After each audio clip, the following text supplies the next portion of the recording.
Hello students, इस video में हम समझेंगे कि डिबेंचर होता क्या है और जब कंपनी डिबेंचर को इशू करती है तो कौन कौन सी एंट्रीज पास की जाती हैं।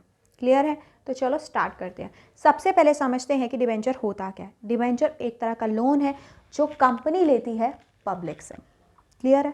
जैसे कंपनी शेयर्स को इशू करती है वैसे ही कंपनी डिबेंचर को भी इशू करती है। फ़र्क बस इतना है कि जो शेयर्स को खरीदते हैं वो कंपनी के क्या बन जाते हैं, शेयर होल्डर बन जाते हैं, मालिक बन जाते हैं। ठीक है। और जो डिबेंचर को खरीदते हैं वो क्या बन जाते हैं, डिबेंचर होल्डर बन जाते हैं और क्या बनते हैं, क्रेडिटर्स। वो लोग जिन्होंने कंपनी को दिया है क्या, उधार। क्लियर है? अब देखो, उधार दिया है तो इसका मतलब कंपनी उनका पैसा वापस भी करेगी। ठीक है। इन्होंने क्या दिया, उधार दिया, इसका मतलब कंपनी इस पे क्या पे करेगी, इंटरेस्ट पे करेगी और उस इंटरेस्ट का रेट क्या होगा, फिक्स्ड रहेगा। क्लियर है? जब कंपनी डिबेंचर को इशू करती है तो कंपनी सर्टिफिकेट भी देती है डिबेंचर होल्डर को, जिसमें वो ये एक्नॉलेज करती है, ये स्वीकार करती है कि कंपनी ने क्या लिया है, उधार लिया है और कंपनी उसे चुकाएगी। ठीक है। इसमें टर्म्स लिखी होती है कि कब कंपनी उनका पैसा वापस करेगी और कितना इंटरेस्ट उनको पे करेगी। क्लियर है?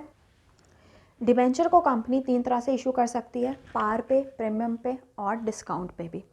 शेयर्स को कंपनी डिस्काउंट पे इशू नहीं कर सकती थी, बट डिबेंचर को कंपनी डिस्काउंट पे भी इशू कर सकती है। क्लियर है? अब हम बात करते हैं एंट्रीज की। जो आपने एंट्रीज इशू ऑफ शेयर्स में पढ़ी है वही सभी एंट्रीज हैं इशू ऑफ डिबेंचर की। बस फ़र्क इतना है कि वहाँ पे हम शेयर्स वर्ड का यूज़ करते थे, यहाँ पर हम क्या यूज़ करेंगे, डिबेंचर्स वर्ड का यूज़ करेंगे। क्लियर है? शेयर्स का पैसा किस अकाउंट में डालते थे, शेयर कैपिटल अकाउंट में डालते थे। डिबेंचर का पैसा कहाँ डालेंगे, हम डिबेंचर अकाउंट में डालेंगे। क्लियर है? जितना रेट ऑफ इंटरेस्ट होगा डिबेंचर का, वो रेट ऑफ इंटरेस्ट हम कहाँ लिख देते हैं, डिबेंचर के आगे। फॉर एग्जांपल, इसमें हम एज्यूम करते हैं कि कंपनी 12% दे रही है तो 12% डिबेंचर अकाउंट आ जाएगा। ठीक। तो कंपनी की इच्छा है कि कंपनी पैसा एक इंस्टॉलमेंट में मंगवाना चाहती है या बहुत सारे इंस्टॉलमेंट में मंगवाना चाहती है। अगर कंपनी सिर्फ एक इंस्टॉलमेंट में पैसा मंगवाना चाहती है तो हम इंस्टॉलमेंट का नाम क्या देते हैं, bank account debit to debenture application and allotment account. Clear है? फिर debenture application and allotment account debit to debenture account. Clear है?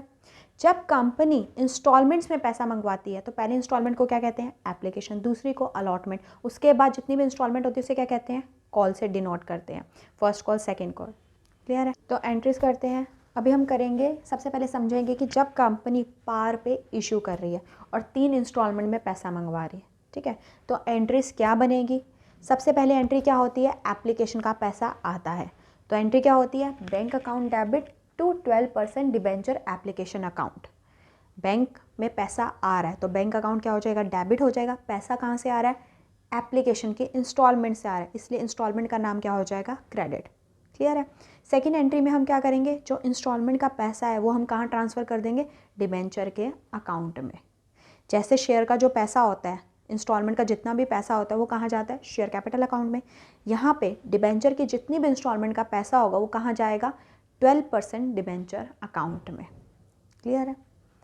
तो ट्रांसफ़र की एंट्री क्या होगी, 12% debenture application account debit to 12% debenture account.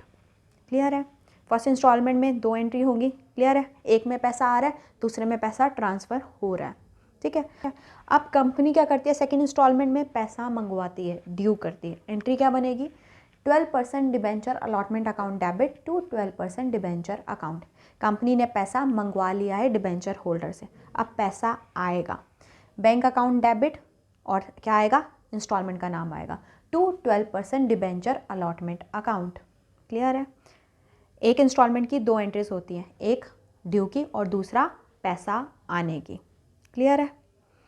पहले इंस्टॉलमेंट की एंट्रीज अलग होती है, बाकी सभी इंस्टॉलमेंट की एंट्री एक जैसी होती है, ड्यू होती है और फिर पैसा आता है।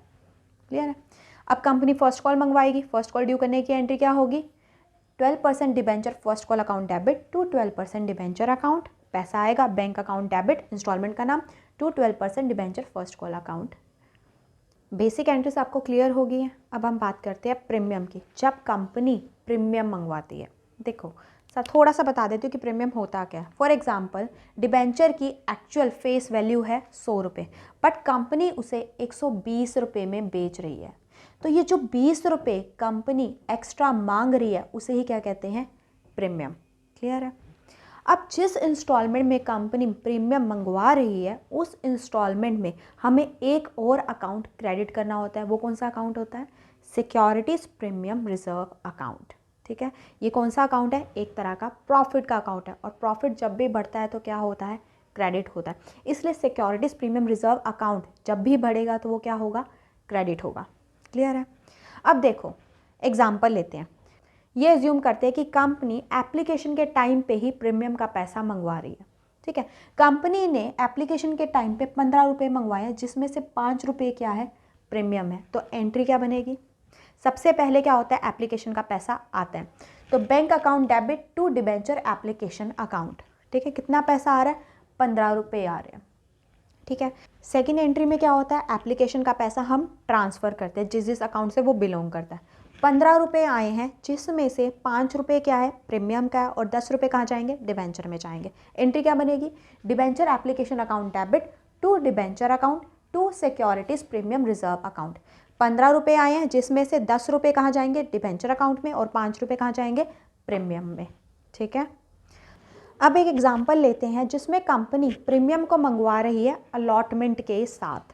ठीक है, देखो एप्लीकेशन की इंस्टॉलमेंट में सबसे पहले पैसा आता है, फिर हम ट्रांसफ़र करते हैं। बाकी सब इंस्टॉलमेंट में हम पहले क्या करते हैं? ड्यू करते हैं, फिर पैसा आता है। ठीक है, तो पहले हम करेंगे ड्यू की एंट्री और फिर पैसा आएगा। ठीक है, एग्जाम्पल ले रहे हैं, हम ये एज्यूम कर रहे हैं कि कंपनी अलॉटमेंट के टाइम पे 25 रुपये मंगवा रही है, जिसमें से 5 क्या है? प्रीमियम है। ठीक है, एंट्री क्या बनेगी? Debenture allotment account debit. Normally entry क्या बनती है? Debenture allotment account debit to debenture account. अब कंपनी प्रीमियम भी मंगवा रही है, और प्रीमियम का अकाउंट क्या होता है? Credit to securities premium reserve account. 25 रुपये कंपनी मंगवा रही है तो अलॉटमेंट 25 से ड्यू होगी। 20 रुपये कौन सा पैसा है? डिबेंचर का पैसा है, और 5 रुपये प्रीमियम का पैसा है। क्लियर है? अब पैसा आएगा तो एंट्री क्या बनेगी? Bank account debit to debenture allotment account 25 और 25।